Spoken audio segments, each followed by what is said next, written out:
Warga Dusun Dadapan Lor, Desa Dadapan, Kecamatan Kabat, Banyuwangi, Jawa Timur, dihebohkan oleh penemuan bayi yang dibuang di sumur tempat praktek umum Dr. Reni Destriana, tepatnya di Jalan Raya Pondok Nongko.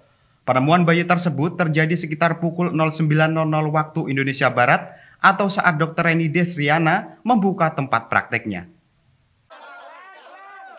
Pemirsa, seorang pasien sebuah praktik dokter umum di Banyuwangi, Jawa Timur, tega membuang bayi yang baru dilahirkan ke sumur. Pasien tersebut diduga melahirkan di kamar mandi dan langsung membuang bayi yang masih penuh darah ke sumur sedalam 10 meter di belakang tempat praktik dokter umum. Diketahui pembuangan bayi tersebut terjadi di tempat praktik umum Dr. Reni Destriana di Jalan Pondok Nongko, Desa Dadapan, Kecamatan Kabat pada Jumat 10 September 2021 sekitar pukul 9 waktu Indonesia Barat. Sementara itu, Dr. Reni Destriana, pemilik tempat praktik, tidak mengetahui pembuangan bayi tersebut. Selain itu, dirinya juga tidak curiga jika pasien tersebut melahirkan. Sebab saat ini kondisi praktiknya sedang ramai dengan pasien lain.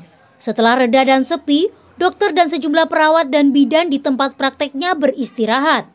Saat itu, salah satu perawat menemukan banyak bercak darah dari kamar mandi hingga keluar pintu dapur. Semenjak itulah ia menduga pembuangan bayi di dalam sumur itu adalah seorang gadis yang diduga masih pelajar SMP.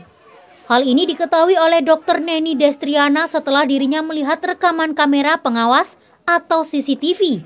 Semenjak itulah pihaknya melapor kepada kepolisian setempat.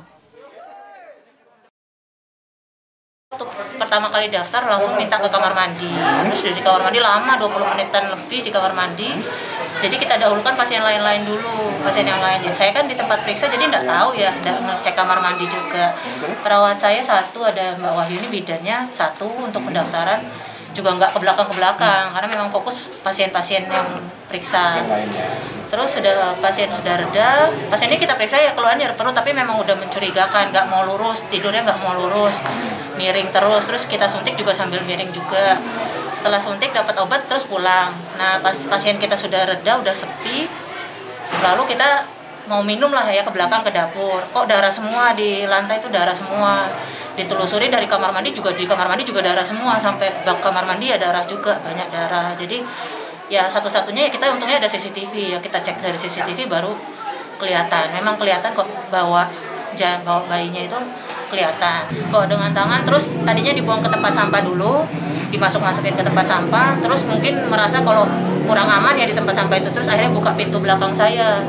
Dia buka sendiri pun pintu ke gudang belakang, terus dibuang ke sumur.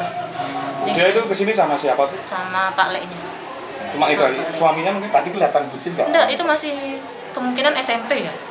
Jadi pasti belum nikah lah. Pada saat pulang udah nggak bucin? Kita nggak merhatiin soalnya bajunya gombor itu sengaja. Setelah itu, polisi setempat melakukan olah TKP. Setelah melakukan olah TKP, tim gabungan TNI, Polri, dan Basarnas langsung melakukan evakuasi bayi malang tersebut. Pada saat melakukan evakuasi di dalam sumur, bayi yang sudah tidak bernyawa ini, para petugas mengalami sedikit kendala pencahayaan.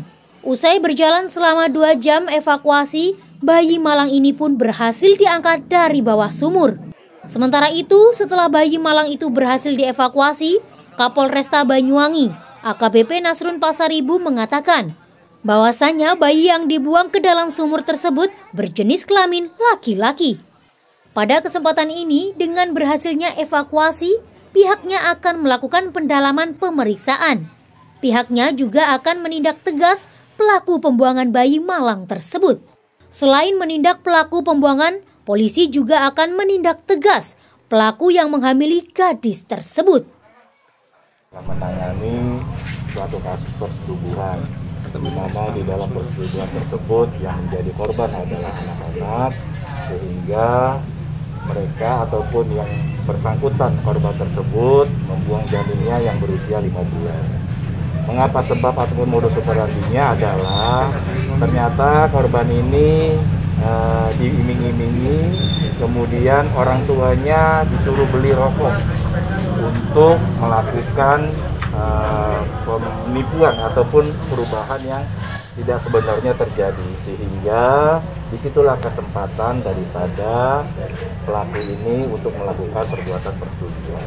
Sejak 2020, kemudian diketahui April 2021, sehingga hasil dari perkiraan dokter itu memang lebih kurang selama 5 bulan. Tetap kita laksanakan restoratif justice karena masih di bawah umur, di mana juga korban, sehingga kita laksanakan restoratif justice dalam bentuk diversi tersebut. Untuk pelaku tetap dilakukan proses untuk pelaksanaan hukumnya. Kabarnya masih di bawah umur ini, Bang? Iya, berapa? Berapa persisnya? Usia lebih kurang untuk 14 tahun daripada ibunya tersebut.